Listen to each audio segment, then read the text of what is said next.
At first, it was dismissed as error, then as an anomaly, but the rhythm continued, and with each repetition, it grew harder to deny. Something was transmitting, and here's the hook that makes people lean closer, makes their heart beat a little faster. If a signal is intentional, then there must be a sender, and if there is a sender, then what does it want? Do you feel that tightening in your chest? That mixture of dread and curiosity? That is the exact psychological chord this story strikes. Because we humans are creatures of pattern. We find meaning in repetition. We assign purpose to the unknown. And when faced with the possibility of intelligence beyond Earth, our minds cannot help but spin. But this story doesn't end with the signal. That was only the beginning. Because what followed was even stranger and far more frightening. Within days of the discovery, international collaborations broke down.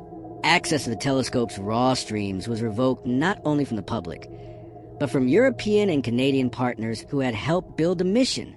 A wall of secrecy descended, sharp and sudden. Scientists were reassigned, moved to other projects, their names erased from rosters, and that silence created an even louder noise. Because when information is hidden, speculation fills the void. Was it proof of extraterrestrial intelligence? Was it an ancient beacon left behind by civilizations long gone? Or worse, was it some kind of system still active, waiting to be triggered, and Webb had just awakened it? Here's the truth no one wants to admit. The unknown terrifies us, not because we can't understand it, but because we can. The idea that something else has been here all along in our cosmic backyard is not just unsettling, it's paradigm breaking. It means we are not the first. It means we may not even be the masters of our own solar system. And maybe, just maybe, it means we've been watched, with a mystery that refuses to be buried. With Echo 7 ticking away in the background of human awareness, like a drumbeat we cannot unhear. Every 7 minutes, a reminder someone or something is out there. Do we really want to know what it is? The first pulses of Echo 7 were strange enough, but what came next turned unease into fear, because the signal began to change. At first, it was predictable, a neat 7-minute rhythm, a cosmic metronome. But as days passed, subtle shifts appeared, a missing beat, a sudden acceleration. Then, for a brief, terrifying moment, 2 pulses close together, as if the source had doubled its pace, responding to something unseen. To the trained eye, this was not random. It was the beginning of a pattern, a progression, like the opening lines of a message being written slowly, deliberately, in a language not yet understood. And then came the whispers from inside the control rooms. Engineers swore they saw faint harmonics layered beneath the main pulse, almost like echoes of echoes, hidden channels waiting to be decoded. One technician, who later refused to speak publicly, claimed that the harmonics formed geometric shapes when plotted on a spectrogram, triangles, hexagons, even grid-like lattices, patterns where no patterns should exist. It was enough to spark a frenzy. Behind locked doors, teams scrambled to analyze the data. Some argued it was a natural resonance from Mercury's magnetic field. Others insisted the geometry was too precise, too intentional. And all the while, the telescope itself grew quieter. Access narrowed. Logs disappeared. Scientists with years of clearance suddenly found themselves locked out of their own accounts. You can feel the tension, can't you? It's the silence that makes it worse. Because when the truth is hidden, the mind begins to imagine. And in the dark corners of research forums and private chats, theories began to spread like wildfire. What if Mercury was not just a planet, but something more? What if beneath its scorched crust lay an ancient machine, dormant until now? A machine designed to wake only when probed, only when someone looked too closely. For centuries, Mercury has been overlooked, dismissed as barren and hostile. But what if that was the point? What if its very harshness was a shield, a disguise, hiding something built to endure heat, radiation, and time itself? Theories multiplied. Some said Echo 7 was a distressed beacon, finally triggered after eons of silence. Others fear it was a warning, a signal meant to repel intruders. And then there were those who took a darker view. They believed the signal was not meant for us at all. It was a reply aimed at someone else. which meant, perhaps, that we had intercepted a conversation not intended for human ears. Hook moment here, to keep you leaning in. What if we are not the audience, but the eavesdroppers? That possibility unsettled even the most skeptical scientists. Because if true, then we had not just heard a signal. We had intruded into a dialogue already in progress. And the one speaking might not appreciate the interruption. This is where secrecy hardened into paranoia. Agencies stopped sharing updates even internally. Reports were stamped classified, and international partners were pushed aside, their access revoked. Meetings that once celebrated open discovery now devolved into silence, frustration, even accusations of betrayal. The tension grew unbearable. Imagine devoting your life to building a telescope, only to be locked out the moment it sees something extraordinary. Imagine glimpsing a pattern that could rewrite human history, and then being told you will never see it again. For many scientists, it was more than frustrating. It was devastating. Careers collapsed overnight. Papers were abandoned. Entire teams dissolved. And yet, whispers persisted. One researcher leaked fragments of data to a private forum. The plot showed faint pulses overlaid with a curious symmetry, as though arranged in a matrix. When analyzed, the positions aligned eerily with prime numbers. Another fragment suggested that the intervals between pulses were shrinking ever so slightly, as if the source was adjusting, fine-tuning itself in response to Webb's gaze. Think about that for a moment. A signal that reacts to being observed. Not static, not indifferent, but aware. And that awareness changes everything. Because if the signal is aware, then what we're dealing with is not just an artifact. It is something alive. Perhaps not biological, but alive in the way a machine can be alive, in the way intelligence does not need flesh to think or to wait. This realization spread through hushed conversations. Some began to whisper the unthinkable. What if Mercury is not just a planet at all, but a shell, a construct, a vault built around a core technology far beyond our understanding? A cosmic fortress hiding in plain sight, dormant until disturbed. And then came the most chilling reports. Amateur radio astronomers, far from the centers of power, began picking up anomalies of their own. Bursts of low-frequency waves, faint but real, repeating every 7 minutes. Independent confirmation that Echo 7 was no glitch, no fabrication. The signal existed, and it could be heard outside official channels. The panic this created was enormous, because once the public knew, secrecy could no longer contain it. Blogs erupted with speculation, forums filled with decoded plots, wild theories, desperate attempts to find meaning. Some claimed to see messages hidden in binary form. Others said the signal mapped constellations. A few believed it was counting down. Yes, a countdown. That single word spread like fire. If the intervals between pulses were shrinking, what would happen when they reached zero? What event might the signal be leading toward? Was it activation, arrival, or destruction? No one knew, and the silence of the agencies only fueled the fear. At this point, the story had reached its breaking point.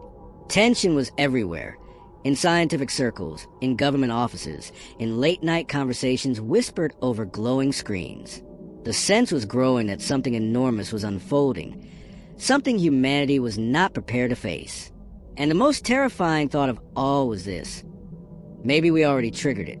Imagine, for a moment, that Mercury itself is part of an ancient network. Imagine it was designed to sleep until awakened, and Webb's instruments, our innocent search for knowledge, acted as a key. What if, in try to see, we turn it on? That is why the telescope went dark. That is why files disappeared. Because what was once just science had become something far more dangerous. A matter of survival. Now, the question is not whether Echo 7 is real. The question is, what happens next? So here we are. We follow the echoes, trace the anomalies, felt the weight of secrecy, and wonder what it all means. But the truth is this. Whether Echo 7 is a beacon, a machine, or just a trick of perception, the real lesson lies not only in the signal itself, but in how we respond to it. Think about it. For centuries, humanity has looked up at the sky with longing.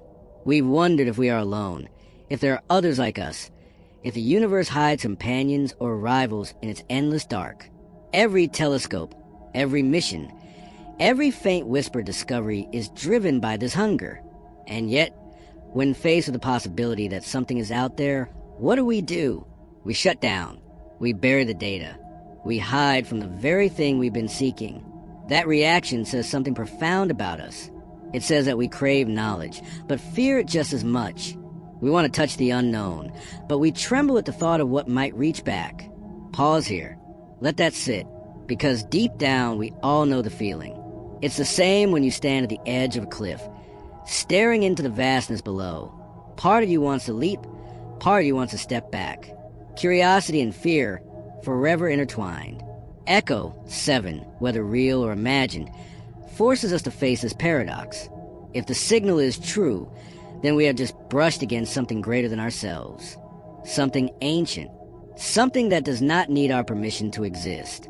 And in that contact, our illusions of control shatter. We are not the center. We are not the first. We are simply one voice in a larger chorus. But here is where the lesson begins to take shape. Maybe the point is not to control the unknown. Maybe the point is to learn how to live with it, to accept that the universe is stranger, richer, and more complex than we imagined, to allow mystery to exist without rushing to smother it with fear. Because what if the signal was not a threat at all? What if it was an invitation? A test? A reminder that intelligence does not belong to us alone, that the universe has layers of meaning still waiting to be discovered. Wouldn't it be tragic if our first instinct was to silence it, to treat it as danger rather than possibility? There's another angle too, one that cuts even deeper. Echo 7 reveals not just the possibility of other minds, but the truth of our own fragility. We build machines worth billions, instruments capable of peering across billions of light years. But a single mystery is enough to unravel our unity, to divide nations, to ignite fear. The lesson is stark. Technology may carry us outward, but only wisdom can guide us forward. Ask yourself, what is more dangerous, the signal itself, or the way we react to it?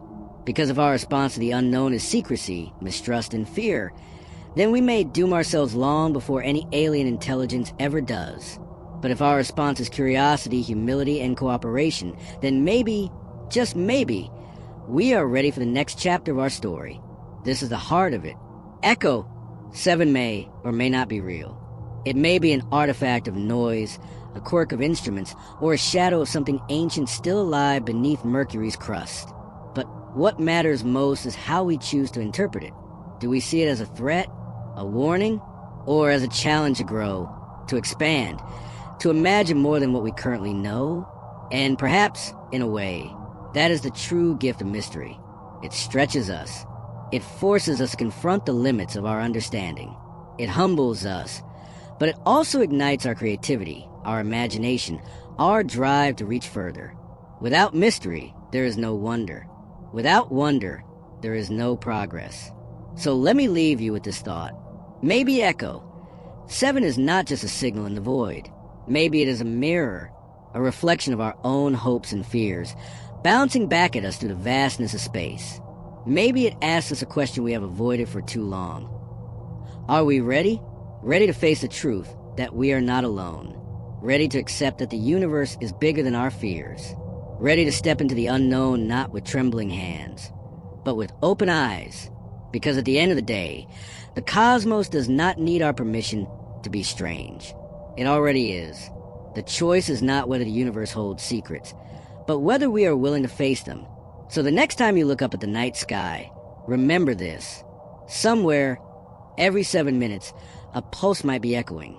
A reminder that the story of the universe is still unfolding, that chapters remain unwritten, that voices beyond our own may one day join the chorus. And when that moment comes, whether tomorrow or 1,000 years from now, the real question will not be what they are. It will be who we are. Will we meet the unknown with fear or with wonder?